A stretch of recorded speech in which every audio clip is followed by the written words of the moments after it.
Hi everyone, I am Temi Balogun. Jen and Stacy helped me get 2 apartment buildings in my first year in the mastermind.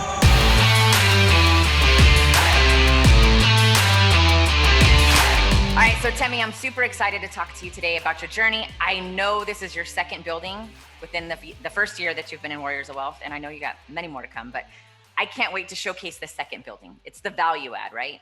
And so Right. I want everybody out there that might be on the fence thinking like, I don't know if investing is for me. I don't know if I could do it. I want them to see that you're just a regular dude doing regular investing and that it's possible for them too. So tell us a little bit about yourself before we dive into the journey of your second apartment building. I am Temi Balogun. I am an engineer. I work down in Indiana. I make diesel engines when I'm not doing real estate, or I help make diesel engines when I'm not doing real estate. So real estate on the side, I like to go outdoors and do fun shit. Camp and be outdoors and get an elevated heart rate.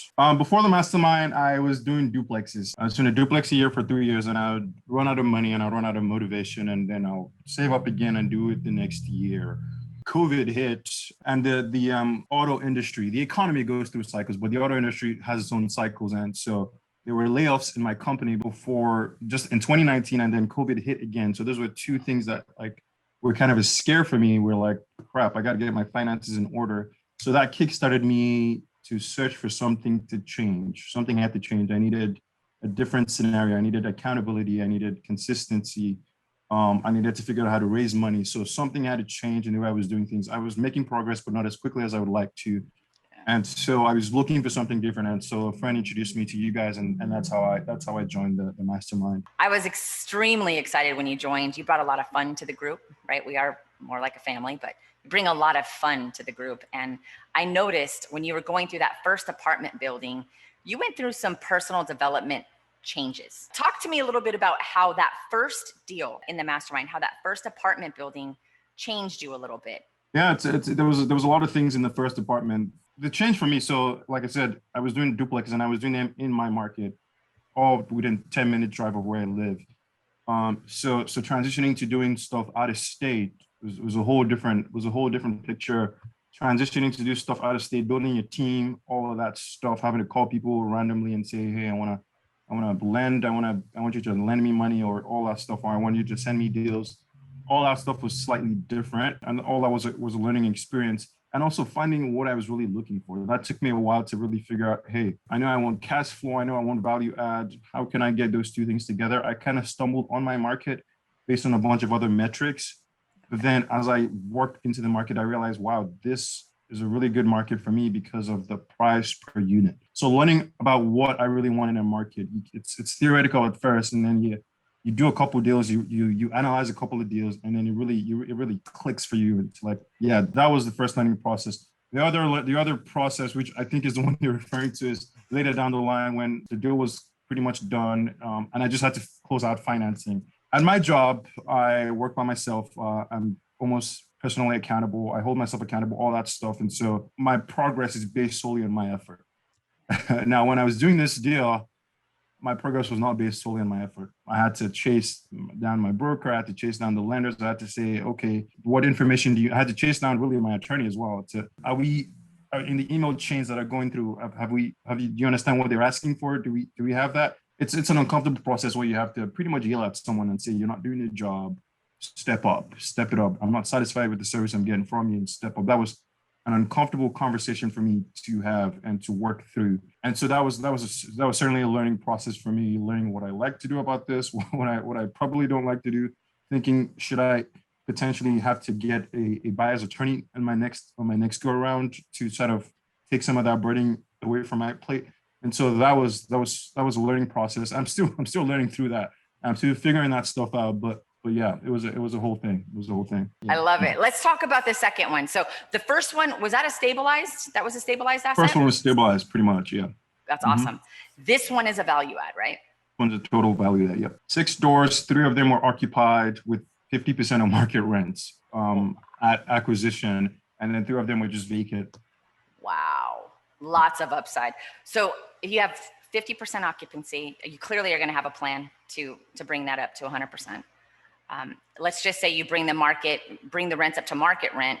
What's the delta there? Like, what's going to be the increase per door? What's the opportunity for the cash flow increase? Well, the total annual rent is going from $20,000 to about $70,000. So. How much rehab do you have to do, Temi, in order to get that done? About $90,000 worth of rehab. Wow.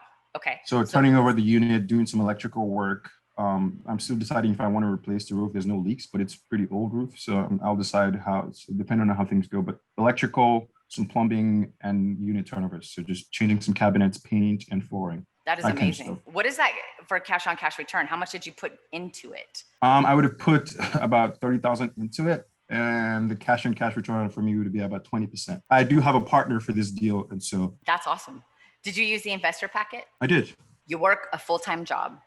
You already had, well, if you had a duplex, you already had 6 doors with 3 duplexes. And then you got an apartment building, and now you're getting this apartment building. So another 6 units added. How the hell do you manage your time? People out there are going to be like, wait a minute, what? Carry the one, how many hours are you busy? And how do you balance it all? It's all dependent on your team, or on my team, I guess is what the story is. So I got a property manager down here in Indiana, looking through all my duplexes down here. And I got a property manager in New Hartford, Connecticut that pretty much does all the work there as well. Never been to Connecticut for real estate. I've been there one time for work, for my regular job. Never been there. Never seen any of these buildings. I've only seen pictures. Right. And so yeah, I'm relying solely on my team. The first one is, how do you get a deal when you have never been there, away from home, and with all the stuff I have to do. I've got a realtor. I got a bunch of realtors. I got an inspector. I've got a property manager, and essentially you're asking for three or four people's different opinion. The appraiser has one opinion of the building. The inspector has an opinion of the building. The property manager has an opinion of the building. The realtor has an opinion of the building. These are 4 individual professionals. I mean, for my duplexes, I work maybe an hour or 2 a month on those. With the rehab the biggest work is in acquisition mode, is when you're trying to get the deal closed. That's when the work is maybe in the rehab. But once everything is stabilized, you're doing an hour, maybe accounting and just supervising and calling people up and saying, so it's not very time consuming once you have a system in place, is what I'm saying.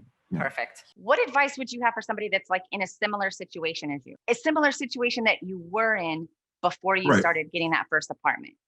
My situation was, I didn't need to be convinced that real estate was an amazing thing. So I was already there. I've been sold on real estate for years and years, since college, since I couldn't afford it. So that's where I was. And so I just needed accountability, and I needed a route. I needed a clear, clean route. So all the information is readily available in the world on the internet somewhere.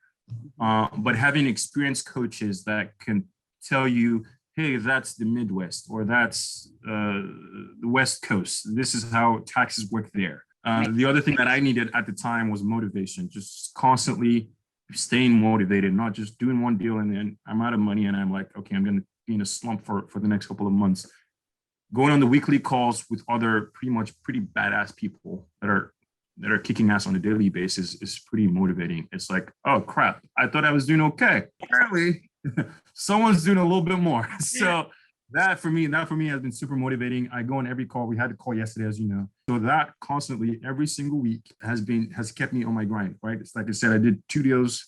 I did a deal a year for 2 years, and then I do 2 deals in 2 bigger deals in 4 months. So do it. I mean, sign up and get coaching, get in a system where you're held accountable, where you can get feedback, where you can have like the experts from the videos on how to start your business, how to talk to attorneys, how to talk to realtors. All that stuff is all articulated very clearly. And that's the thing that gets me. That's the thing I need. I personally need it to take my business to the next level. So I'm really excited for you, Temi. And you're right. Sky's the limit. We're going to help you get that 50 doors. Hey, are you looking for partners on deals or anything? Is that something that you're looking for partners on deals? Okay. I'm always looking for partners on deals. Yes. Send me a friend request on the Facebook and just send me a message as well. Just an introduction. Let's talk about your story. I don't like to network, but I love to talk about real estate. It's so exciting for me. I love to just tell me what deal you're doing and let me tell you what deal I'm doing. And it's such an exciting, and it's telling the story that I've just told. It's so interesting for me. Like it brings out some passion in me. I'm not a texter, but when I'm texting about real estate, I can go all day.